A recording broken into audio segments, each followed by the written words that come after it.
बहुत समय पहले पहाड़ों के बीच बसे एक गांव में एक महान गुरु रहते थे। लोग उन्हें दूर दूर से जानते थे। उनका ज्ञान, धैर्य और जीवन की सच्चाइयों को समझाने का तरीका सबको प्रभावित करता था।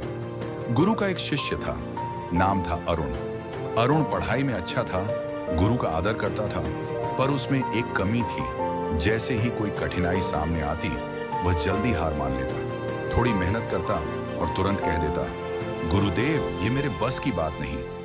एक दिन अरुण बहुत निराश होकर गुरु के पास आया और बोला, गुरुदेव, मैं कब तक कोशिश करता रहूं? हर बार असफल हो जाता हूं। लगता है कि सफलता मेरे नसीब में ही नहीं है। कभी सोचता हूं कि सब छोड़कर भाग जाऊं। गुरु ने मुस्कुराकर कहा, बेटा, कल सुबह सूर्योदय के समय नदी किनारे मिलना। तुम्हारे सवाल का उत्तर मैं वहीं दूंगा। अगली सुबह अरुण नदी किनारे पहुंचा।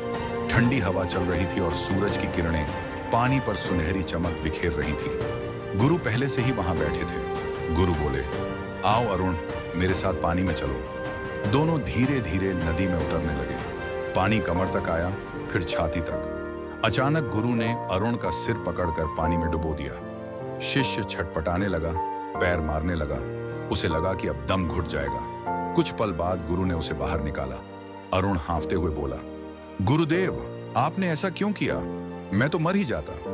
गुरु ने शांत स्वर में पूछा, जब तुम पानी में थे, उस समय तुम्हारी सबसे बड़ी इच्छा क्या थी?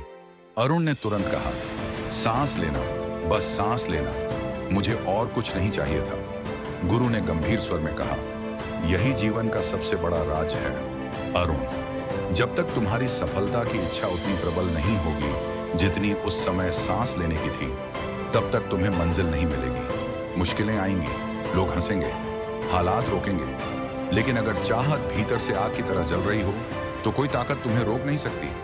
अरुण की आंखें खुल गईं। उसने समझ लिया कि असफलता उसकी मंजिल नहीं, बल्कि उसकी अधूरी कोशिशें ही वजह थी। उस दिन के बाद उसने हार मानना छोड़ दिया। दिन रात पढ़ाई और साधना में मन लगाया। कठिनाइयां आईं, कभी साधन नहीं थे, कभी लोग ताने देते थे, कभी रास्ता असंभव लगता था, लेकिन अब उसका संकल्प मजबूत था।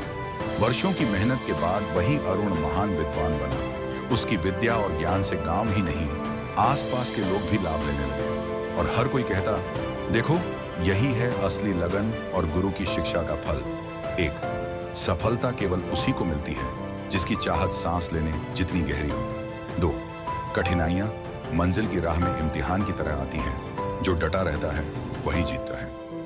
तीन, गुरु की सीख और अपने धैर्य से इंसान असंभव को भी संभव कर सकता है।